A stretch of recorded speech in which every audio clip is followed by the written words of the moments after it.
হাজার কোটি নফল ইবাদত এক জায়গায় করলে একটা ওয়াজিব বা একটা ফরজের সমকক্ষ বা সমতুল্য হবে না। এজন্য আমি আবারও সালাম দেব, উত্তর দেবেন তো ইনশাআল্লাহ? আসসালামু আলাইকুম ওয়া রাহমাতুল্লাহ। সবাই ভালো আছেন? আলহামদুলিল্লাহ আলহামদুলিল্লাহি নাহমাদুহু ওয়া নাস্তাঈনুহু ওয়া নাস্তাগফিরুহু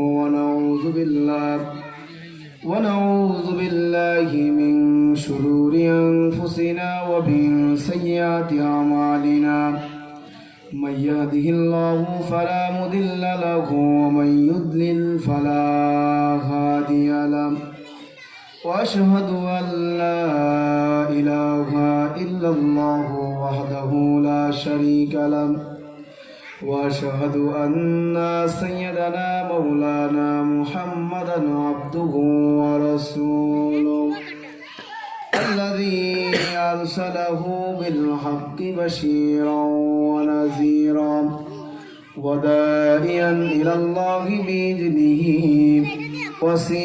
وسراجا منيرا. فقد قال الله تعالى في كلامه المجيد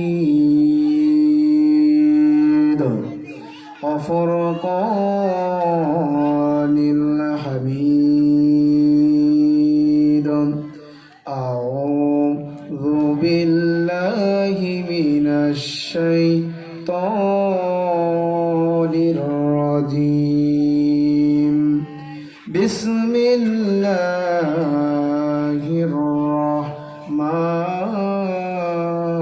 الرحيم. في جنات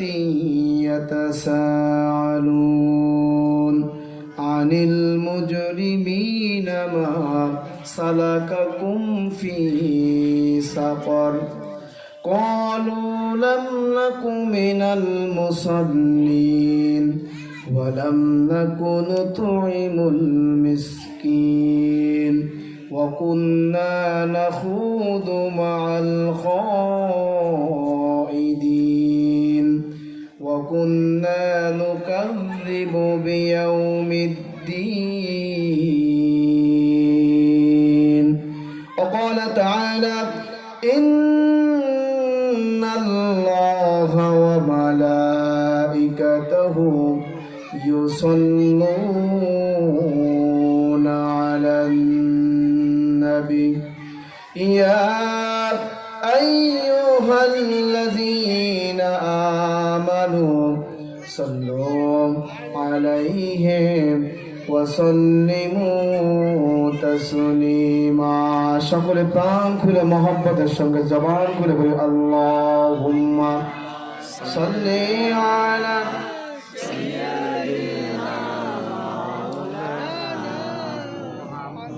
وعلى آل سيدنا مولانا محمد. اللهم صل على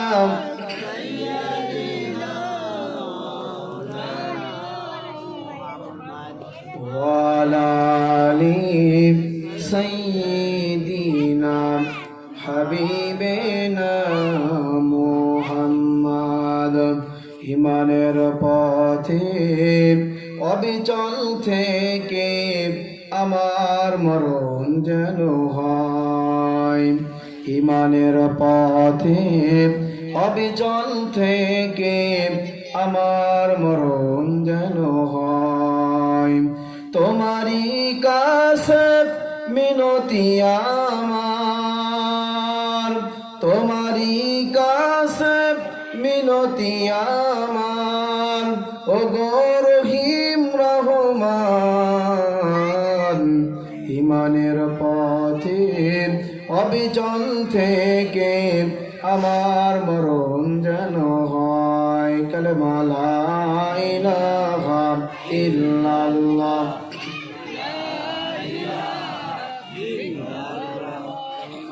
লা ইলাহা ইল্লাল্লাহ কাক ডাকে কাকারবে কাক ডাকে কাকারবে, কোকিলের স্বর মধুর লাগে, ঢাকে সে বসন্তর হাওয়ায়, আল্লাহ সারা প্রভু নাই, লা ইলাহা ইল্লাল্লাহ, জোরে লা ইলাহা ইল্লাল্লাহ।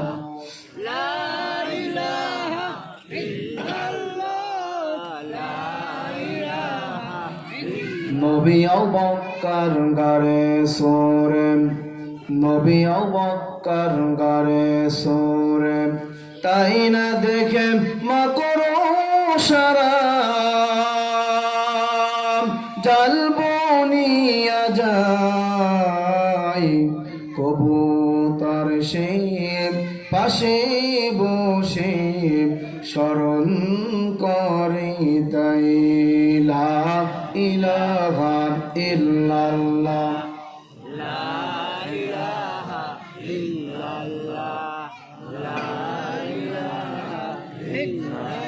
লা ইলাহা ইল্লাল্লাহ, মুহাম্মাদুর রাসূলুল্লাহ সাল্লাল্লাহু আলাইহি ওয়াসাল্লাম।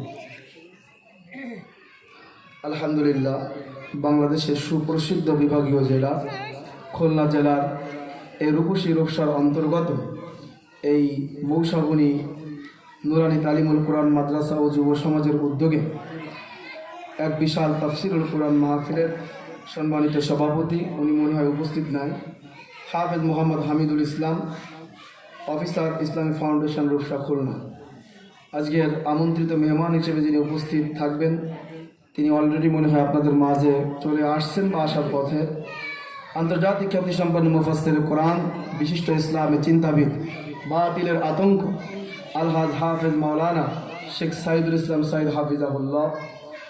আলোচনা করেছেন হাফেজ হিমায়ত হোসেন, আপনাদের মৈশাগুনি মসজিদের ইমাম ও খতিব। আমার পাশে বসে আছেন শ্রুতি মধুর ত্রুটি মুক্ত কোরআন এবং সুন্নাহর আলোকে যুগ উপযোগী কথা বলেছেন আমার একান্ত প্রিয় ভাই হাফেজ মাওলানা আনিসুর রহমান হাফিজাহুল্লাহ। একান্ত প্রিয় বড় ভাই, ফেসবুকেই খালি দেখা হয় কিন্তু সেরকম সাক্ষাৎ হয় না। উনি থাকে ঢাকায়, আমি থাকি খুলনা অথবা সাতক্ষীরা অথবা বিভিন্ন জায়গায়। দুজন দু প্রান্তে এক মাহফিলে খুব কম সময় হয়েছে। আপনাদের এখানে গতকালকে আসছিলেন, আমার নাম দেখে ফোন দিলেন, আমি বললাম ভাই থেকে যেতে হবে, দুজনে একসঙ্গে ভাগাভাগি করে নেব সময়। আল্লাহ সুবহানাহু ওয়া তাআলা তিনি যে মূল্যবান সময় তার এলাকাবাসী, তার কওমের কাছে যে দাওয়াতের জন্য নিয়াতে যিনি থেকে গেছেন, আল্লাহ সুবহানাহু ওয়া তাআলা দুনিয়া থেকে সম্মানিত এবং পরকালে নাজাতের ঢাল হিসেবে এই মাহফিলকে তার জন্য কবুল আর মঞ্জুর করে নিন, বলি আমিন। যিনি দাওয়াত দিয়েছেন এখানে সুপার, এই মাদ্রাসার পরিচালক, আপনাদের কৃতি সন্তান, ইসলামী আন্দোলনের বীর সিফা সালার, আমার একান্ত প্রিয় শ্রদ্ধেয় বড় ভাই জনাব আলী হোসেন ভাই সহ, স্টেজে আছেন লিটন ভাই সহ অনেক চিরাচর পরিচিত ভাই, ময় মুরব্বী। আজকের প্রধান আকর্ষণ বিভিন্ন পাড়া থেকে, গোত্র থেকে, ঘর থেকে, বাড়ি থেকে আগত সম্মানিত মুসলমান ভাই, পর্দার আড়ালে শ্রবণরত আমার মা ও বোনেরা, সকলকে মোবারকবাদ, অভিবাদন, অভিনন্দন, আবারও সালাম জানাই, আসসালামু আলাইকুম ওয়া রাহমাতুল্লাহ। সম্মানিত হাজিরিন, আল্লাহ সুবহানাহু ওয়া তাআলা আমাদের মঙ্গল চেয়েছেন বিধায় এখানে আমাদেরকে আসার তৌফিক দান করেছেন, যারা বলি ঠিক না বেঠিক। হাদিসের ভিতরে আসছে, আল্লাহ যাহার মঙ্গল চান তাহাকে দিনের জ্ঞান দান করেন। নিঃসন্দেহে আল্লাহ আমাদের মঙ্গল চেয়েছেন বিধায় আমাদের মুষ্টিমেয় কিছু নিরেট মুসলিমকে আল্লাহ তাআলা এখানে কবুল করেছেন, যারা বলেন ঠিক না বেঠিক। এই যে আল্লাহ তাআলা আমাদেরকে এখানে কবুল করলেন, এতে আপনারা খুশি না বেজার? খুশি হলে কি বলতে হয়? আস্তে করে বলবেন আলহামদুলিল্লাহ। আস্তেই বলেছেন, এবার একটু জোরে সরে বলেন তো আলহামদুলিল্লাহ। দরুদ সালাম সেই মহান মানবতার মুক্তির দূত যিনি সোনার মদিনায় ঘুমিয়ে আছেন, আপনার আমার প্রিয় নবী, কলিজার টুকরা নবী সাইয়্যিদিনা জানাবে মুহাম্মদুর রাসূলুল্লাহ সাল্লাল্লাহু আলাইহি ওয়াসাল্লামের আরওয়ার উপর আমরা দরুদ সালাম পাঠ করে ছোট্ট করে বলি সাল্লাল্লাহু আলাইহি ওয়াসাল্লাম। সম্মানিত হাজিরিন, দোয়া ও মাগফিরাত তাদের জন্য। ভাষার মাসে গতকালকে 21শে ফেব্রুয়ারি গেছে আন্তর্জাতিক মাতৃভাষা দিবস। সেই সালাম, বরকত, রফিক যারা আমাদের জন্য মাতৃভাষাকে উপহার দেওয়ার জন্য জীবন বিলিয়ে দিয়েছে অকাতরে, সে সমস্ত শহীদদেরকে এবং তার সঙ্গে যে ভাষা আন্দোলনের দফা পাকিস্তান সরকারের কাছে যিনি পেশ করেছিলেন, তৎকালীন ঢাকা বিশ্ববিদ্যালয়ের জিএস শহীদ মরহুম গোলাম আজম রহিমাহুল্লাহ সহ ভাষা আন্দোলনের সঙ্গে যে সমস্ত ব্যক্তিবর্গ সম্পৃক্ত ছিলেন দুনিয়াতে নাই। এবং গত 2024 সালের 5ই আগস্ট যে সমস্ত ভাইয়েরা অকাতরে জীবন দিয়ে একটি স্বাধীন দেশের সূচনা করেছে, পরাধীনতার শিকল থেকে, গ্লানি থেকে, জেলের ভিতর আলেমদের বন্দিত্ব থেকে মুক্ত করে আমাদেরকে মুক্ত বাতাসে কথা বলার তৌফিক দান করেছেন, চলাফেরা করার তৌফিক দান করেছেন, সে সমস্ত শহীদদেরকে, 24শে জুলাইয়ের শহীদদেরকে, 21শে ফেব্রুয়ারির 1952 সালের শহীদদেরকে আমরা অকাতরে স্মরণ করছি। আল্লাহ সুবহানাহু ওয়া তাআলা তাদের কবরগুলোকে যেন জান্নাতুল ফেরদাউসের উচ্চ মাকামে পরিণত করেন, জোরে বলি আল্লাহুম্মা আমিন। সম্মানিত হাজিরিন, আল্লাহ সুবহানাহু ওয়া তাআলা এখান থেকে 7 মাস আগেও আমরা ভাবতে পারি নাই কোরআনের মাহফিলগুলো নির্বাধায় বিনা অনুমতিতে হবে, জোরে বলুন ঠিক না বেঠিক? প্রিয় হাজিরিন, যদিও বা কোনো অনুমতি নিয়ে একটা মাহফিল করা গেছে, হুজুর যদি কোনো রকম নাহমাতু শুরু করেছে, এলাকার আওয়ামী লীগ, যুবলীগ, ছাত্রলীগ, পাতিলীগ, ছাতিলীগ, জুতার ফিতা, মুজার ফিতা, মুসি লীগ, জারজ লীগ, ধর্ষণ লীগ, এরা বাগানের ভিতরে দাঁড়িয়ে, আড়ালে আবডালে দাঁড়িয়ে ফোনে ওসি সাহেব অথবা আইসি সাহেবকে ফোন করে বলেছে, স্যার এখানে কোরআনের মাহফিলের নামে রাজনীতি করা হচ্ছে, ধরে বলি ঠিক না বেঠিক? ওসি সাহেব ওপাশ থেকে বলছে, আমার করণীয় কি জাহাপানা? জাহাপানা উত্তর দিয়েছে, আপনি মাহফিল যে করে বন্ধ করুন। ওসি সাহেব কোরআনের মাহফিলকে রাজনৈতিক মাহফিল দেখার তার কোনো ইয়ে নাই। কুকুরে অনুমতি দিয়েছে, কুকুরের হুকুম তামিল করার জন্য তিনি নগ্ন হস্তক্ষেপ করে মাহফিলকে বন্ধ করেছে, ধরে বলি ঠিক না বেঠিক? বাংলাদেশে আনাচে কানাচে এই কুকুর লীগের, হেলমেট লীগের আপনার সন্ত্রাসীরা মাহফিলগুলোকে বন্ধ করে দিয়েছে, নগ্ন হস্তক্ষেপ করেছে, বক্তার মুখ থেকে মাইক্রোফোন কেড়ে নিয়েছে, বক্তাকে হাত ধরে ঘাট ধরে স্টেজ থেকে নামিয়ে দিয়েছে, ধরে বলি ঠিক না বেঠিক? আজকে মৌসুমীর ময়দানে এসে দাঁড়িয়ে আমরা বলতে চাই যে সে সমস্ত সুনি হাসিনার 5টা গোলাম নাস্তিক মুরতাদ তোমরা কোথায় গেলে? আজকে এসে দেখো জেবিএম এর ময়দানে সরাসরি কোরআন থেকে কথা হবে, এখানে কাউকে ভয় করে কথা হবে না। আজকে যদি কলিজার ভিতরে এক বিন্দু সাহস থাকে, বৈধ বাপের বৈধ সন্তান যদি হয়ে থাকো, আজকে মাহফিলের ময়দান থেকে, এই বক্তার স্টেজ থেকে মাইক্রোফোন কেড়ে দেখো, বক্তাকে ঘাট ধরে নামিয়ে দেখো, বেজ্জতি করে দেখো, মাহফিল খানাকে পণ্ড করে দেখো, নগ্ন হস্তক্ষেপ করে দেখো, এই জেবিএম এর মানুষ পিঠের চামড়া তুলে দিয়ে লবণ লাগিয়ে দেবে, ধরে বলে ঠিক না বেঠিক? 16 বছর ধরে জুলুম সহ্য করা হয়েছে, বাংলার জমিনে আর কোন জুলুম নির্যাতন সহ্য করা হবে না। রাজি আছেন কিনা বন্ধু আমার, ভাইজান আমার? জুলুম যেখানে মাথা চড়া দিয়ে উঠবে, সঙ্গে সঙ্গে তার কল্লাখানা দ্বিখণ্ডিত করে দিতে হবে। রাজি আছেন তো? প্রিয় হাজিরের জন্য একদল জুলুম করে গেছে, আবার যারা জুলুমের জন্য প্রস্তুতি নিচ্ছে তারা সাবধান হয়ে যাও। আর সেদিন নাই 24-এর রক্ত দেওয়ার মাধ্যমে, যেদিন উত্তরবঙ্গের আমার শহীদ আবু সাইদ রক্ত দিয়েছিল, দক্ষিণবঙ্গের খুলনা ইউনিভার্সিটির মধ্যে রক্ত দেওয়ার মাধ্যমে বাংলার দামাল ছেলেরা আর পিছে ফিরে তাকায় নাই। যেখানে বুলেট বুট পেতে দিয়েছে, সেখানে বাংলার ছেলেদের হাজার হাজার রক্তের বিনিময়ে যে আমরা যে স্বাধীনতা পেয়েছি, এই স্বাধীনতা ভুলণ্ঠিত হতে দেব না, দেব না, দেব না। রাজি আছেন তার কথা দুহাত তুলে আল্লাহকে দেখায়।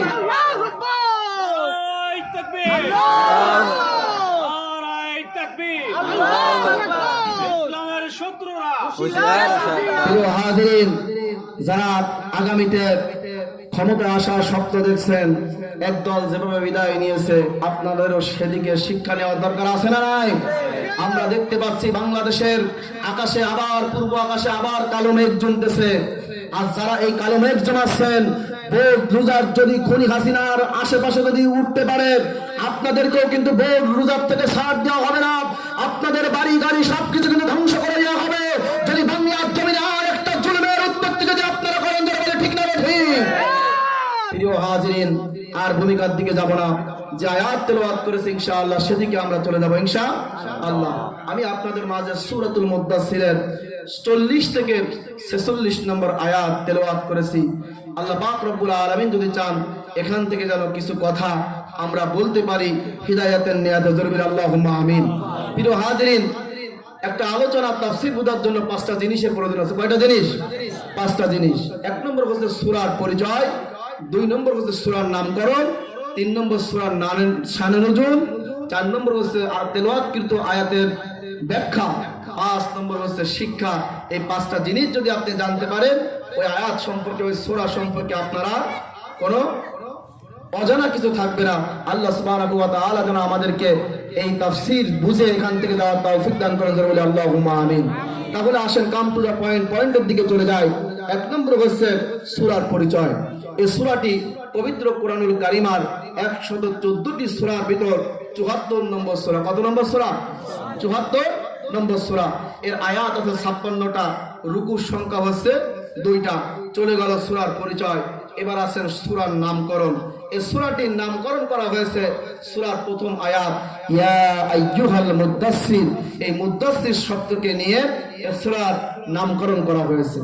মুদ্দাসসির শব্দের অর্থ হচ্ছে যে কম্বলের নিচে শুয়ে থাকা ব্যক্তি। কিসের নিচে? কম্বলের নিচে শুয়ে থাকা ব্যক্তি। নামকরণ চলে গেল। এবার আসেন শানে নজুল। শানে নজুল কোনা হচ্ছে এতটা গুরুত্বপূর্ণ, যিনি তাফসীর করেন আর যিনি তাফসীর শোনেন, উভয়ের জন্য শোনা অত্যন্ত জরুরি।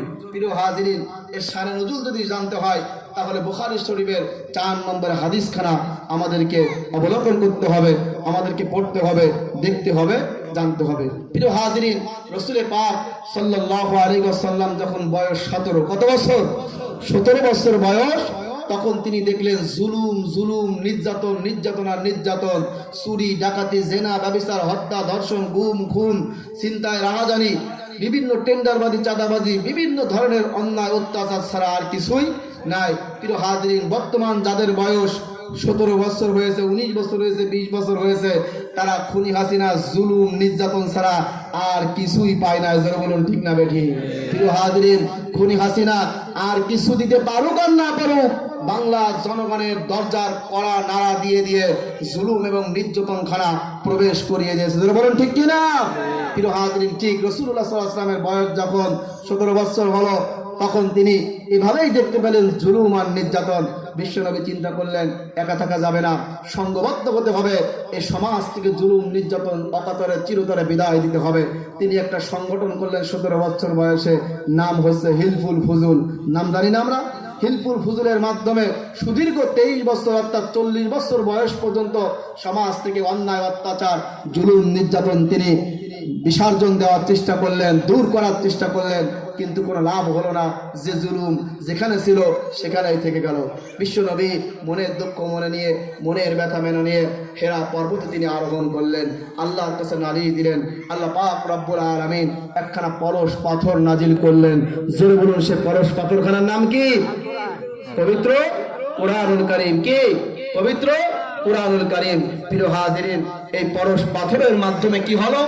ফলে যারা ছিল চোর ডাকাত তারা হয়ে গেল সম্পদের পাহারাদার, যারা ছিল নারীর সতীত্ব হরণকারী তারা হয়ে গেল নারীর সতীত্ব রক্ষাকারী, যারা ছিল রাষ্ট্রীয় সম্পদ লুণ্ঠনকারী তারা হয়ে গেল রাষ্ট্রীয় সম্পদের আমানতদার, যারা ছিল বন্ধু আমার ভাই, যারা আমার কন্যা সন্তানকে জীবন্ত দাফনকারী তারা হয়ে গেল কন্যা সন্তানের মর্যাদা